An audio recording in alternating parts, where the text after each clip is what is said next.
Value zone hyper mart ఇప్పుడు మన అమీర్పేట్ లో ఈ సెప్టెంబర్ 18న గొప్ప ప్రారంభం.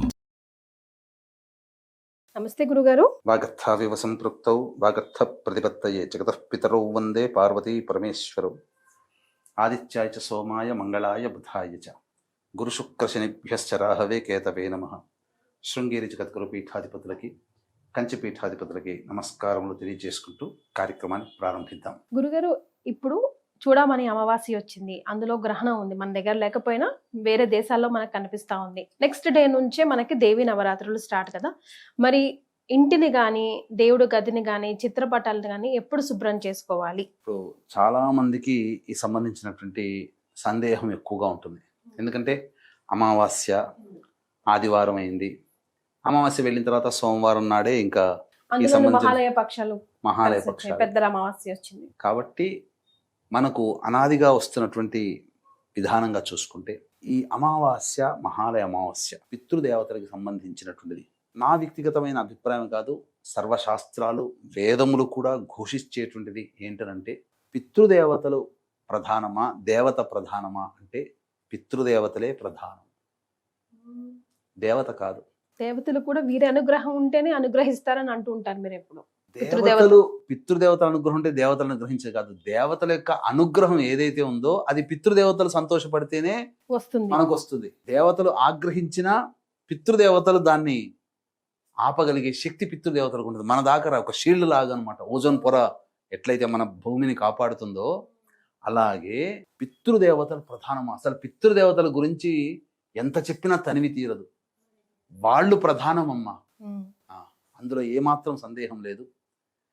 పూజించమని దేవుడి చేయమని ఎక్కడా కూడా శాస్త్రంలో చెప్పబడింది ఏంటి? మన స్వార్థం కోసం దేవతాశక్తిని పొందుతున్నాం. ఆ దేవతాశక్తి మనకు రావాలన్నా పితృదోషాలు పితృలోపాలు ఉండకుండా పితృదేవతలు సంతోషంగా ఉంటే దేవతాశక్తి వరదలా వస్తుంది. బెస్ట్ ఎగ్జాంపుల్ అర్థమయ్యేటట్టు చెప్తానమ్మా. ఇప్పుడు చదువుకోవడానికి విదేశాలకు వెళ్తారు మన పిల్లలు. వెళ్ళిన తర్వాత అక్కడ అంతా చెకింగ్, అంతా ప్రాసెస్ ఉంటుంది. ఎంబసీ చెకింగ్ ఉంటుంది. అన్నీ బాగుంటేనే వాళ్ళ యూనివర్సిటీలో అడుగు పెడతారు. కానీ అధ్యక్షుడికి కూడా రైట్స్ ఉండవు. ఎంబసీ కనుక ఒకసారి రిజెక్ట్ చేస్తే అధ్యక్షుడు కూడా వేలు పెట్టలేడు. అంతేనా? అవునండి గురుగారు. అట్లాగే అధ్యక్షుడు అనేటువంటి వాళ్ళు ఎవరు? మనం కొలిచే గొప్పగా ఊహించుకునే దేవతలు. కానీ ఎంబసీ ఏంటి? పితృదేవతలు. అక్కడికి వెళ్ళిన తర్వాత వాళ్ళు లోపలికి వెళ్ళాలన్నా వీళ్ళు స్టాంప్ వేయాల్సి, ఆ ఎంబసీ యాక్సెప్ట్ చేస్తేనే వాళ్ళు దేశంలోకి అడుగు పెడతారు. అలాగే అమెరికా అధ్యక్షుడుగా ఏం కలగ చేసుకున్నా ఏం కాదమ్మా. పోయినసారి మరి రాలేదా? పోయిన సంవత్సరం 250 మంది మన వాళ్ళకి రిటర్న్ వచ్చారా? ఎంబసీ రిజెక్ట్ చేసింది. అప్పుడు మోదీ వాళ్ళకి మంచి సత్సంబంధాలు ఉన్నాయి.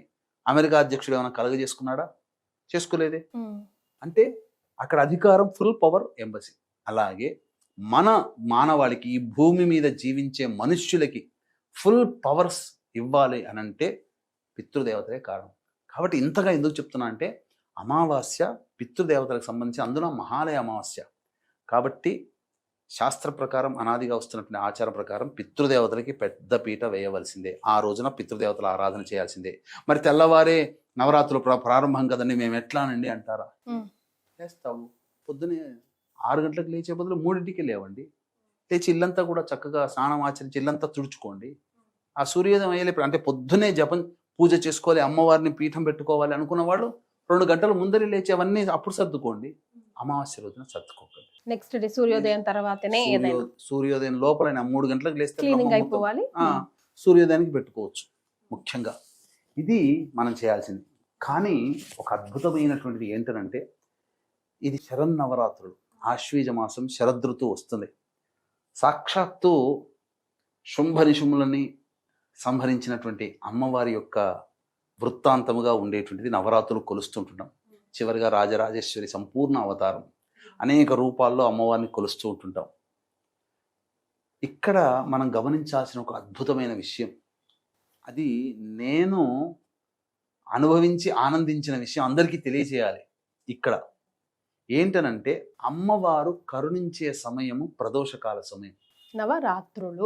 నవరాత్రులు ప్రదోషకాలం. ప్రదోషకాలం అంటే సూర్యాస్తమయానికి ఒక రెండు ముహూర్తాల కాలం ముందు వరకు, అంటే సూర్యాస్తమయానికి 48 నిమిషాలు, సూర్యాస్తమయం తర్వాత 48 నిమిషాలు. ఈ సమయంలో అమ్మవారి యొక్క అనుగ్రహం అనేటువంటిది సంపూర్ణంగా ఉంటుంది. అప్రాక్సిమేట్ గా టైం చెప్పండి గురుగారు, ప్లస్ ఆర్ మైనస్. చెప్పాను కదమ్మా, ప్రతిరోజు సూర్యాస్తమయం, సూర్యోదయం గురించి కాదు, సూర్యాస్తమయంకి 48 నిమిషాల ముందు, సూర్యాస్తమయం తర్వాత 48 నిమిషాలు. ఓకే. ఈ సమయమే అమ్మవారు సంపూర్ణ అనుగ్రహంగా ఉంటుంది. కావాలంటే చెక్ చేసుకోమా నువ్వు వెళ్ళి. ఎందుకనంటే రేపు నువ్వు వెళ్ళి మీ ఇంటి దగ్గర అమ్మవారి దేవాలయం ఉంది కదా, వెళ్ళు ఒకసారి అమ్మవారిని మొత్తం చూడు, అలంకరణ చేసిన తర్వాత అమ్మవారిని చూడు, ఎలా కనబడుతుంది. సిగ్నిఫికెన్స్ చెప్తాను. కోపంగా, కొద్దిగా రౌద్రంగా, భీకరంగా కనబడుతుంది. అదే అమ్మవారిని ఆఫీస్ అయిపోగానే డైరెక్ట్ అమ్మవారి టెంపుల్కి వెళ్ళిపో.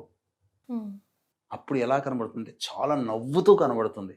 ఆ మొహంలో మరి పొద్దున కనిపించిన భీకర రూపము, రౌద్ర రూపము, దర్పము సంబంధించినటువంటిది సాయంత్రానికి వచ్చేసరికి ఎంత ఆనందంగా, ప్రశాంతంగా వరాలిస్తున్నట్టుగా ఉంటుంది. అందుకనే ఈ యొక్క శరన్నవరాత్రులు ప్రదోషకాల సమయంలో చేసుకున్న వ్యక్తి అమ్మవారి అనుగ్రహానికి సదా పాత్రులవుతారు.